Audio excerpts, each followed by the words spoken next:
Às 11h32 da manhã do dia 30 de outubro de 1961, os seres humanos criaram um segundo Sol na Terra. Voando a 10.500 metros de altitude, em um bombardeiro sobre esse arquipélago ao norte da então União Soviética, o mais potente dispositivo bélico da história da humanidade foi testado. Mas antes, vamos entender como que nós chegamos até esse ponto. Os cientistas sabiam da possibilidade de extrair energia separando núcleos atômicos desde o final do século XIX. Isso é a famosa fissão nuclear. Você tem um átomo, por exemplo, urânio. Ele até que é estável, então se nós simplesmente tivéssemos deixado ele parado, muito provavelmente esse vídeo nem existiria. Mas quando adicionamos um nêutron ao urânio, ele se torna instável.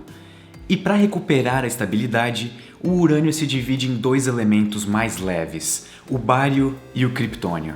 Talvez isso não seja tão empolgante e eu aposto que vocês já estão fechando esse vídeo, mas tem um detalhe que torna essa reação incrível. Se nós pegarmos o bário e o criptônio que foram gerados, os dois elementos que foram gerados, e somarmos a massa deles, essa massa é um pouco menor do que a massa do urânio que gerou eles. Então para onde foi essa massa perdida? Se você se lembra das suas aulas do ensino médio, existia uma coisa que era o princípio de Lavoisier.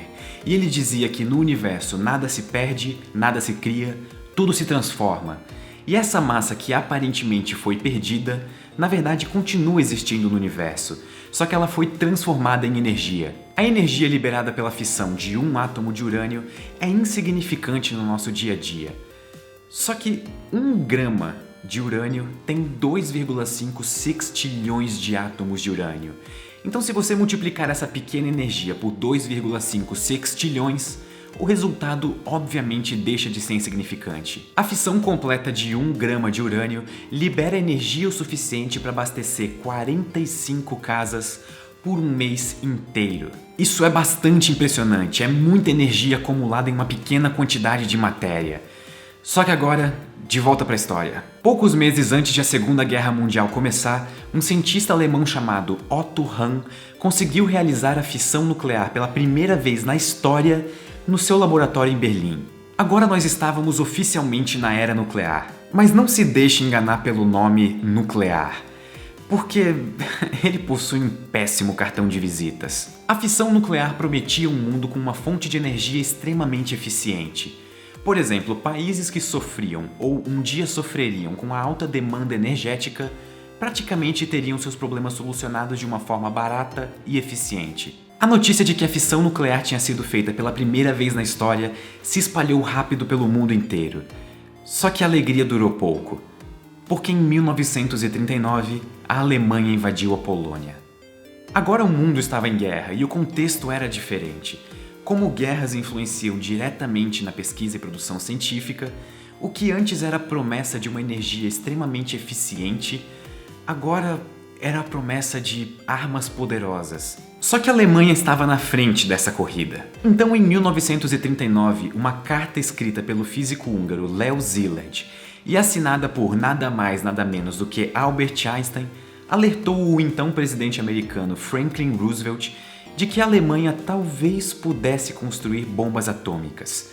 Então, talvez fosse uma boa ideia o governo americano começar o seu próprio programa nuclear. Spoiler, a Alemanha não fez uma bomba. E pouquíssimo tempo depois, em 1942, o Projeto Manhattan foi criado para desenvolver bombas atômicas para os Estados Unidos. Apenas 3 anos depois, em 1945, a primeira bomba nuclear da história da humanidade, fruto do Projeto Manhattan, foi testada. E só 21 dias depois do primeiro teste da história da humanidade, a cidade de Hiroshima, no Japão, foi bombardeada. Logo em seguida, 3 dias depois, foi a vez da cidade de Nagasaki. E apenas 3 dias depois da bomba de Nagasaki, o Japão se rendeu oficialmente, encerrando os 6 anos da Segunda Guerra Mundial. O vídeo poderia ter acabado aqui, mas infelizmente ele não acaba. Com o fim da Segunda Guerra Mundial sendo decretado por 2 armas com um poder de destruição nunca vistos antes na história da humanidade, sabem quem não ficou muito contente? A então União das Repúblicas Socialistas Soviéticas. 2 anos depois do fim da Segunda Guerra Mundial, agora o mundo experienciava uma nova fase de atritos, a Guerra Fria. A Guerra Fria foi de longe o período em que estivemos mais próximos do fim da civilização. Artefatos atômicos eram testados incessantemente apenas para demonstrar poder. Só em 1962, 178 testes nucleares foram feitos, 96 pelos Estados Unidos e 79 pela União Soviética. E se somarmos todo o período da história desde Hiroshima, mais de 2.000 testes nucleares foram feitos até hoje. E se você acha que as bombas nucleares de fissão como a de Hiroshima e Nagasaki foram as mais potentes bombas já feitas na história, então você claramente subestimou os seres humanos. Bombas como a de Hiroshima e Nagasaki são bombas de fissão nuclear, que é aquele processo que eu expliquei no começo do vídeo.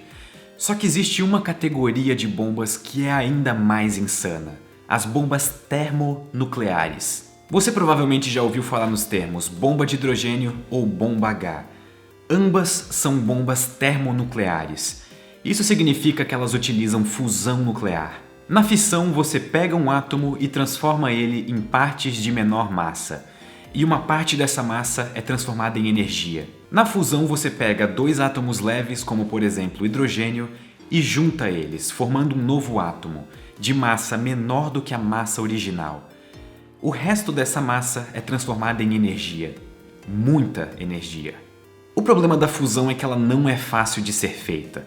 Nós precisamos de temperaturas altíssimas, como por exemplo os 15 milhões de graus Celsius no núcleo do Sol. E chutem onde aqui na Terra que nós vamos encontrar uma temperatura de 15 milhões de graus Celsius.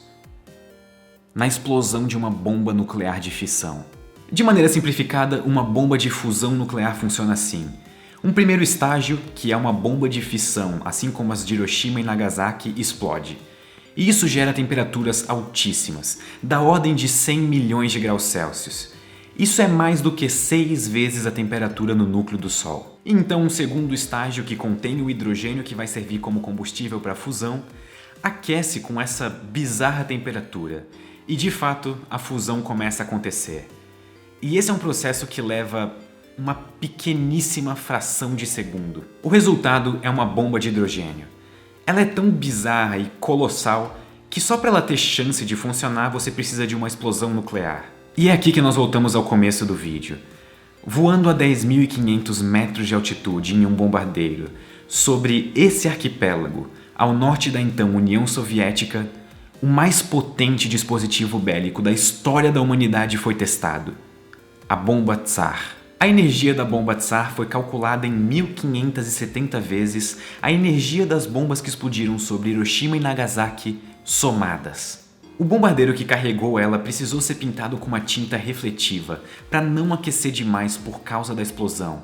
E ainda assim, a tripulação do bombardeiro só foi dada 50% de chances de sobreviver ao teste. Pessoas a 270 km de distância relataram sentir o calor na pele da explosão.